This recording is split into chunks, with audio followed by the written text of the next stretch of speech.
Bien, vamos a orar. Padre, muchas gracias por el privilegio que usted nos da cada día de levantarnos, de despertar, de tener la salud necesaria para trabajar, para hacer tantas cosas, Señor. Y en especial este día que usted nos da para juntarnos, para meditar en sus caminos, en su palabra, y en especial en este día de que comenzamos este culto con este taller, Señor, de cosmovisión cristiana. Quisiéramos, Señor, que usted nos abra el entendimiento para comprender mejor en el mundo en que estamos, el por qué estamos aquí y qué cosas necesitamos cambiar en nuestra manera de pensar y qué cosas también debemos ir cambiando en nuestra manera de vivir. Por eso necesitamos de su guía en todo tiempo, en todo momento, y un amor especial por su palabra, Señor. En Cristo Jesús. Amén. Amén. Bien, buenos días a todos. Vamos a continuar con este taller, ¿cierto?, de cosmovisión cristiana. ¿Por qué es importante la cosmovisión cristiana? ¿Alguien se acuerda? Porque es la manera en cómo. Exacto, es porque necesitamos recordar siempre cuál es nuestra esencia y si estamos en este mundo, ¿por qué estamos en este mundo? Y la semana pasada Matías comenzó con un tema bien interesante y que hemos querido hacerle una segunda parte también, que es acerca de las riquezas y la pobreza. Y hay un tema muy importante ahí. Vean esa imagen. Pregunta: ¿cuál es el problema de que estemos en un mundo en donde hay mucha riqueza, pero también mucha pobreza? ¿Quién será el problema? ¿Serán las riquezas o la pobreza? Bueno, se me adelantó. Me hizo un spoiler aquí el hermano Víctor. Bien, vamos a ir meditando en este tema, porque es súper importante. A nosotros, nuestra cosmovisión, incluso como cristianos, es diferente a la cosmovisión, no sé si alguien la ve, a la cosmovisión también que tienen otros creyentes en otros lugares del mundo. Por ejemplo, en el evangelio que se empezó a propagar después de la Reforma, los creyentes no le tenían tanto temor a la pobreza, porque entendían de que era una condición que se podía superar. Sin embargo, a nuestras costas, a Sudamérica, nos llegó otro evangelio en el cual la pobreza era casi un destino, en donde poco menos tú ya no podías salir de ahí, sino que siempre tenías que depender de lo que te dieran los otros. Entonces tú creas una condición de pobreza ya casi como las castas, como lo que piensan los hinduistas, de que tú naces así y mueres así. En cambio, el evangelio que vino de la Reforma de Europa decía no. Eso es una condición que puede cambiar si al ser humano tú le das dignidad, la dignidad que la Biblia le da. Es increíble cómo los países que abrazaron la Reforma prosperaron tremendamente. Y los países que abrazaron la contrarreforma, la mirada católica del ser humano, siguieron en la pobreza. Increíble. ¿Y por qué? Porque tenemos dos cosmovisiones diferentes acerca de la riqueza y la pobreza. Ahora la pregunta es, ¿cómo maneja la riqueza y o la pobreza el creyente? Como veíamos con Matías la semana pasada, hoy día incluso hay teologías que nos enseñan que si tú eres pobre es porque estás en pecado. Es porque le falta fe. ¿Será así? ¿Cómo maneja la riqueza y o la pobreza el creyente? Pregunta, ¿es la desigualdad humana el problema? Veíamos, ¿cierto?, unas cifras terroríficas la semana pasada con Matías, en donde sin duda hay gran parte de la población de los 8.000 millones, eran, ¿cuánto el porcentaje? Como un 10% de pobre miserable, de una pobreza en que no tiene ni siquiera, que vive con un dólar diario. Eso es nada. Piensa en lo que tú consumes nada más en el día. Pero ¿es la desigualdad humana el problema? Pregunto. Mira este texto. Y Jehová le respondió, esto es a Moisés cuando se le apareció en la zarza, y le dice, cuando Moisés empezó a poner puros peros para que no lo usara el Señor, y Dios le dice, y Jehová le respondió, ¿quién dio la boca al hombre? ¿O quién hizo al mudo y al sordo y al que ve y al ciego? ¿No soy yo, Jehová? Aquí hay una desigualdad, pero que dice que la hizo Dios, soberanamente. ¿Se acuerdan de ese ciego que estaba en Jerusalén y le preguntaron los discípulos, oye, ¿quién pecó? ¿La mamá, el papá? No, ninguno de ellos. Él está así para la gloria de Dios. Aquí vemos desigualdad. Aquí vemos que hay gente que habla bien y otros que son mudos. Y yo, dice, yo Jehová lo hice así. Entonces, ¿es la desigualdad humana el problema?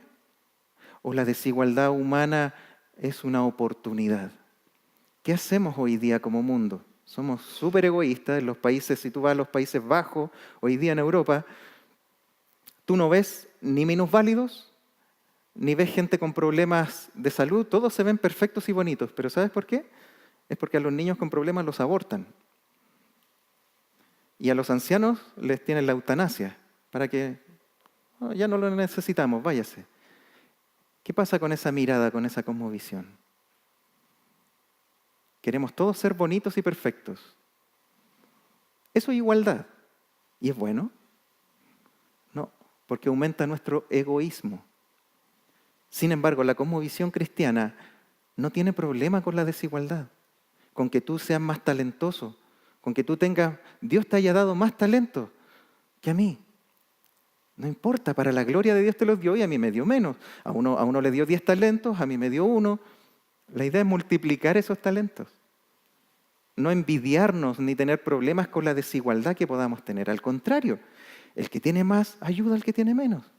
Y el que tiene más quiere que el otro lo quiere levantar. La desigualdad en sí no es mala.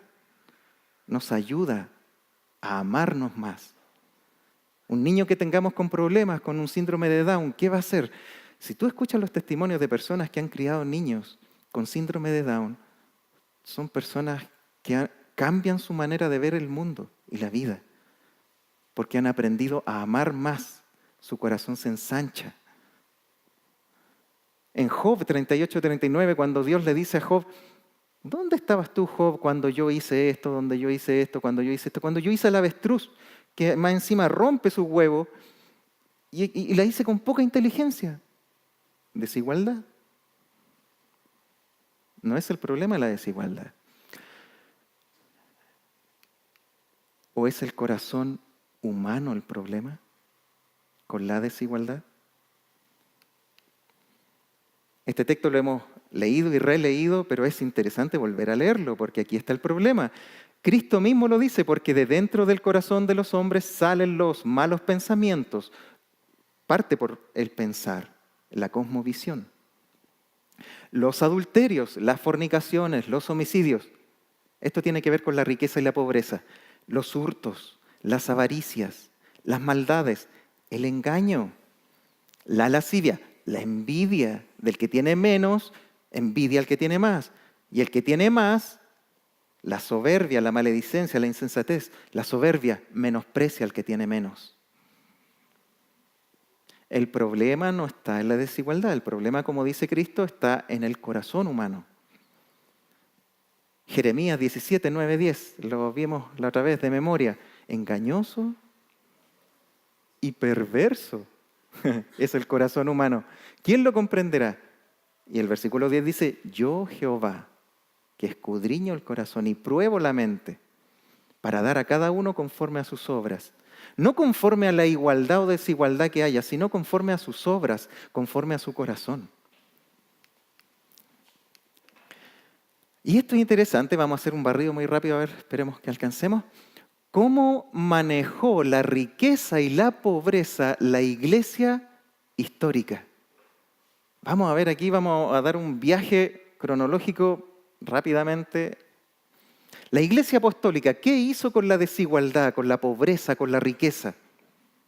Es interesante aprender de la historia porque el ser humano es el único ser vivo que tropieza 10, 20 veces con la misma piedra.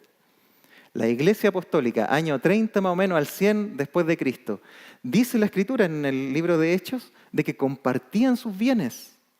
Tanto así llegó a ser el cariño y el amor que vendían sus propiedades. ¿Se acuerdan? Que nosotros decimos hoy día, con la cosmovisión más materialista que tenemos, decimos, ¿en qué bola se fueron? Compartían sus bienes, los vendían, los ponían a los pies de los apóstoles. Y compartían entre ellos y con el pueblo. O sea, había también no solamente una mirada de apoyarnos y ayudarnos entre nosotros, sino que también tenían favor con los de afuera, con el no creyente. También en el libro de Hechos, en el capítulo 11, el 29 al 30, ya no solamente se ayudaban entre ellos, sino que ahí habla de que la iglesia de Antioquía, que eran gentiles, ayudaron a los de Jerusalén, que eran judíos. Y los judíos menospreciaban a los gentiles.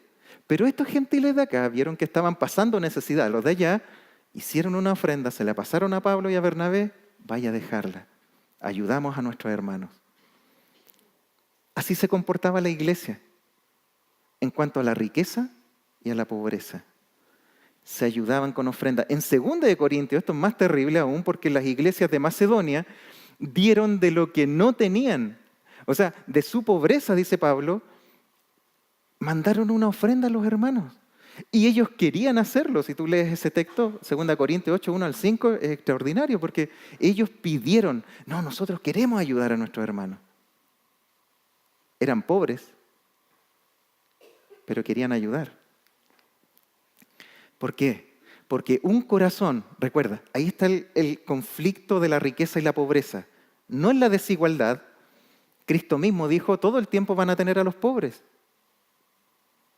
Pero a mí no. Su corazón tienen que tenerlo fijo en la persona correcta, no en la circunstancia correcta, en la persona correcta.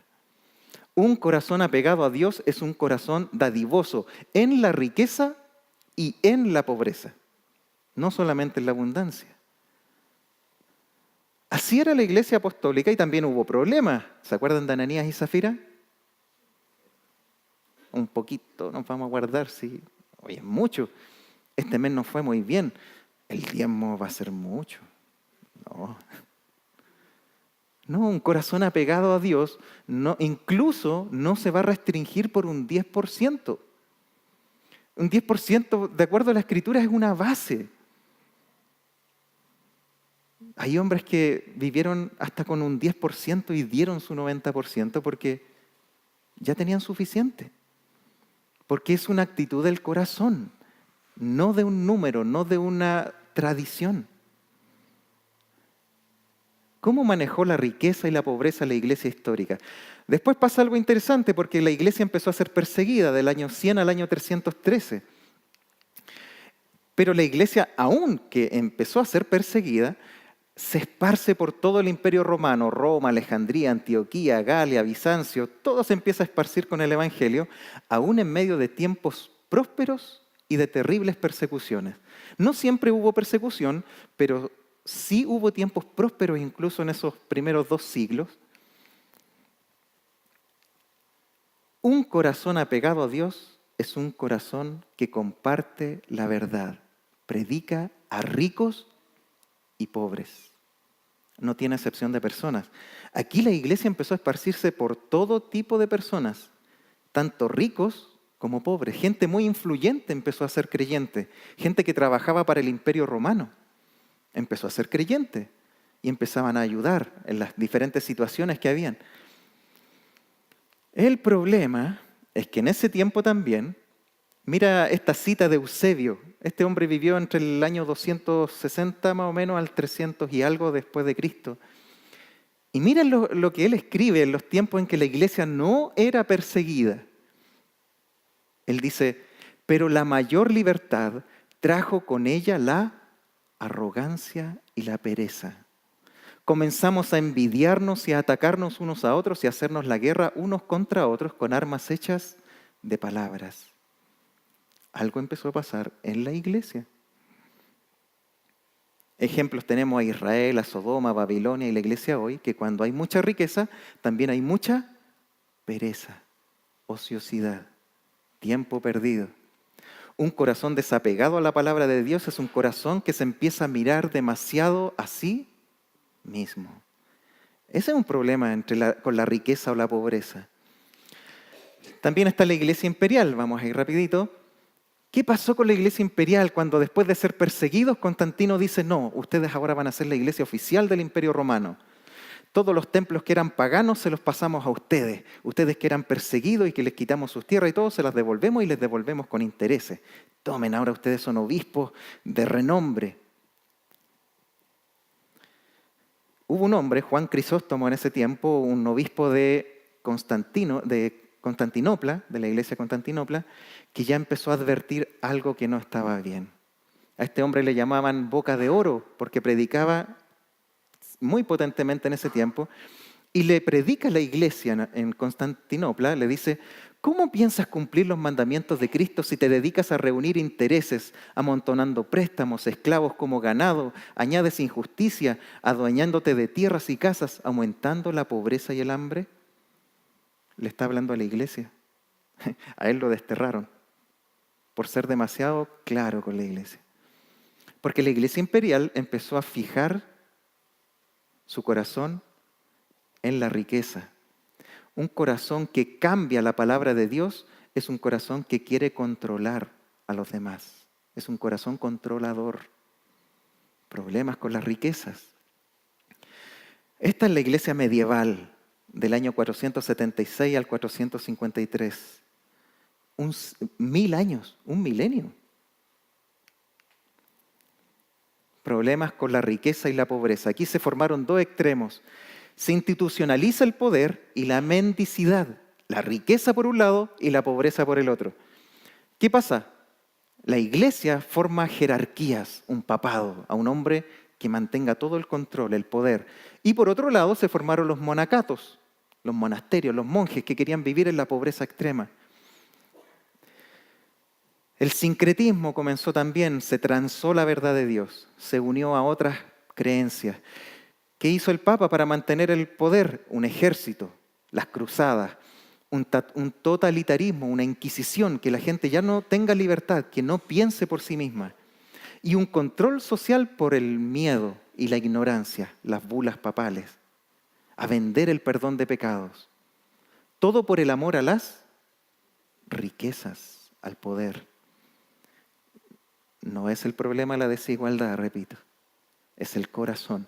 Un corazón ahora que oculta la palabra de Dios es un corazón que se aferrará al poder a cualquier precio. Y eso no pasa solamente en el papado, pasa también en iglesias locales, pequeñas, en cuando yo me quiero aferrar al poder, a un cargo, a algo. ¿Por qué? ¿Eso me da más dignidad delante de Dios? No. La iglesia reformada, del 1453 al 1648. Esas cifras, esas fechas son estimativas, algunos historiadores las ponen ahí con el 1453 cuando cae Constantinopla, el imperio de Roma de Oriente, y el 1648 es cuando termina la guerra de los 30 años entre católicos y protestantes. Aquí hay algo maravilloso porque cuando la iglesia vuelve a la palabra de Dios, se alfabetizó a la población con la Biblia. Algo muy sencillo. En ese tiempo la gran mayoría de la gente era analfabeta. O sea, mantenían a la gente en la ignorancia, entonces se mantenía en la pobreza. Y el pobre se acostumbraba a eso y vivía de la mendicidad, de lo que le daba ese grupo pequeño rico, que mantenía el control tanto del conocimiento como del poder. Se cambiaron los ritos por la educación. Ya en el año, creo, 1548, si no me equivoco, en Ginebra, en la Ginebra, Calvino forma la primera escuela pública, la primera, para que todos sean enseñados. Y Ginebra comienza a prosperar. Países enteros prosperaron, floreció la ciencia y el conocimiento. Hay una lista tremenda, vamos a mandar en la semana un link para que ustedes puedan ver lo que ocasionó la reforma. Un corazón que vuelve a la palabra de Dios es un corazón que vuelve a dar lo que de gracia recibe. Es dadivosa. No se quiere quedar con el conocimiento. Y la iglesia moderna hoy, del 1648 hasta hoy, cuando la iglesia vuelve a la palabra de Dios, los ricos invertían en el reino de Dios. Porque la riqueza no los controlaba la palabra de Dios. Nacen las denominaciones, catecismos centrados en la palabra. Tenemos el catecismo de Westminster, de Heidelberg, el catecismo, la de los bautistas, las confesiones bautistas. Hay un avivamiento. Nacen las misiones, el evangelio se empieza a predicar en todo el mundo, naciones enteras son prósperas y la pobreza pasa a ser una condición y no un destino, una condición de la cual todos podemos salir. Un corazón que vuelve a la palabra de Dios es un corazón que no está tranquilo si hay necesidad. Pobreza y riqueza. Ni la pobreza lo controla, ni la riqueza lo controla. La palabra de Dios lo controla. Y la iglesia moderna de hoy también tiene problemas. Cuando se aleja de la palabra de Dios, los ricos comenzaron con la esclavitud, a esclavizar. Y querían más poder. Las iglesias se volvieron una tradición. El evangelio se predicó por segmentos sociales. Es lo que nos llegó a nosotros, la teología de la liberación. Una teología más socialista en que quiere siempre tener pobres a los cuales tenemos que ayudar, pero no sacarlos de esa condición, sino que ayudarlos nomás. Ese evangelio es el que llega a Sudamérica, de hecho. Naciones enteras se volvieron consumistas y la pobreza es una excusa para el beneficio. Es como lo que pasa hoy día cuando hay una inundación y la gente que ya estaba en algunos campamentos eran los mismos que ya le habían dado casa, pero vuelven al campamento para que les den otra casa. Es como que te acostumbras a ese tipo de vida. No. Un corazón que olvida la palabra de Dios es un corazón que se dejará dominar por su condición, ya sea rica o pobre. ¿Te das cuenta que al final la iglesia históricamente también tanto ha fallado como ha acertado? Con esta cosmovisión de la riqueza y la pobreza. No le tengamos miedo a la desigualdad. Si hay desigualdad, amén, es una oportunidad. A veces tenemos conflictos para predicarle a una persona de mucho dinero. ¿Por qué? Porque tenemos conflictos internos. Tenemos quizás prejuicios con gente rica, tenemos prejuicios con, como decimos acá en Chile, como los cuicos o los pelolais. No. ¿Por qué? ¿Si Dios acaso no los ha llamado también? ¿O al pobre demasiado pobre o que nosotros tenemos también tendemos a menospreciar? Ya sea también al inmigrante. No. El problema no es la desigualdad, es la condición del corazón humano. Conclusiones y desafíos. Debemos volver constantemente a la centralidad de la palabra de Dios en nuestra vida personal, familiar y como iglesia local. Ahí es donde el corazón va a estar conforme a lo que Dios quiere hacer, no a mis prejuicios.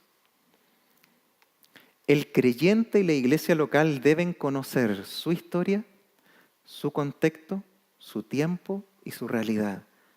La iglesia de la Reforma, ¿por qué impactó tanto? Porque volvió primero a la palabra de Dios, entendió que había una necesidad y actuó. Los que tenían, dieron. ¿Saben ustedes la historia del fundador de la Universidad de Harvard? Señor de apellido Harvard, obviamente. Pero él era un inglés y que empezó a recibir muchas herencias y tenía tanto dinero y se fue a los Estados Unidos y le dio toda su biblioteca a la iglesia local para que formara una biblioteca para formar pastores y líderes. Y no conforme con eso, después cuando muere al año y tanto de estar en Estados Unidos, y le entrega el 50%, no el 10%, no el diezmo, sino que dijo el 50% de mi herencia, de la herencia de todos mis bienes, se lo voy a dejar a la iglesia local para que forme una institución, un instituto, para que forme pastores. De ahí nace la Universidad de Harvard, porque hombres con recursos, con dinero, no se limitaron a una tradición, sino que su corazón lo pusieron a los pies de Cristo. Y ya no era la riqueza su prioridad, sino la voluntad de Dios de dar. Y eso, imagínate, empezó a transformar de tal manera a Estados Unidos que en un momento llegó a tener más material y mejores teólogos que Europa en un minuto. Increíble. La iglesia debe conocer su historia, su contexto, su tiempo y su realidad. Nosotros como iglesia local, y sabiendo nuestra historia, nuestra realidad actual y nuestra centralidad, es como debemos actuar hoy. La riqueza o pobreza serán una puerta de oportunidades para dar el amor de Dios a otros. No va a ser la circunstancia la que nos va a controlar, sino que va a ser un corazón rendido a la voluntad de Dios. Y eso nos va a mover a hacer las cosas que debamos hacer. Ya sea si hoy día quieren invadir nuestros colegios, a nuestros niños, nuestros jardines infantiles, con la ideología de género, ¿qué hacemos? Si tenemos personas, vamos a los colegios, ofrezcamos servicios para orientar también a los colegios en la mirada cristiana, en la mirada de la dignidad del ser humano. Si los colegios, las universidades, bueno, si Dios nos da recursos, ¿por qué nos limita a hacer un colegio? ¿Qué nos limita a tener una mirada para salar nuestra tierra? El corazón, nada más que el corazón. Dios tiene así las manos abiertas para bendecir a aquellos que se atrevan a tener una cosmovisión correcta de acuerdo a la riqueza o la pobreza. Mas el pueblo que conoce a su Dios se esforzará y actuará. A eso nos tiene que llevar esta cosmovisión cristiana, este taller, a entender en el mundo en que estamos y estos diferentes matices que estamos viendo, podamos actuar conforme al corazón de Dios en nosotros, no a las circunstancias. ¿Amén? ¿Les parece? Tenemos un tremendo desafío entonces para orar como iglesia, conocer nuestro contexto, nunca olvidar la centralidad de la palabra, si no, nos vamos a ir por uno o por otro lado. Oramos, estamos justo en el tiempo, ¿sí? Padre, gracias por poder reflexionar un minuto, un tiempo en esta mañana también en nuestro contexto hoy día, en dónde estamos, en tanta desigualdad que vemos también en el mundo. Sin embargo, quizás usted nos está dando, o seguramente nos está dando, una tremenda puerta de oportunidad para hacer de bendición en este mundo. Ayúdenos como iglesia a ser entendidos de los tiempos en que estamos, a saber por qué usted nos llamó en este tiempo, en esta generación, con las capacidades que usted nos ha dado a cada uno diferentes en el cuerpo y poder ser de bendición tanto en riqueza como en pobreza. Que podamos decir como Pablo al final del día, cuando ya partamos de este mundo, que aprendimos a vivir ya sea teniendo mucho, teniendo poco, pero para su gloria, porque todo lo podíamos en Cristo, que nos fortalecía todo el tiempo, tanto para no poner los ojos en la riqueza, como tampoco para centrarnos en nosotros mismos y tener lástima de nosotros mismos por situaciones de pobreza. No, Señor, que podamos mirarle a usted todo el tiempo, para la gloria de su nombre, Señor. En Cristo Jesús. Amén.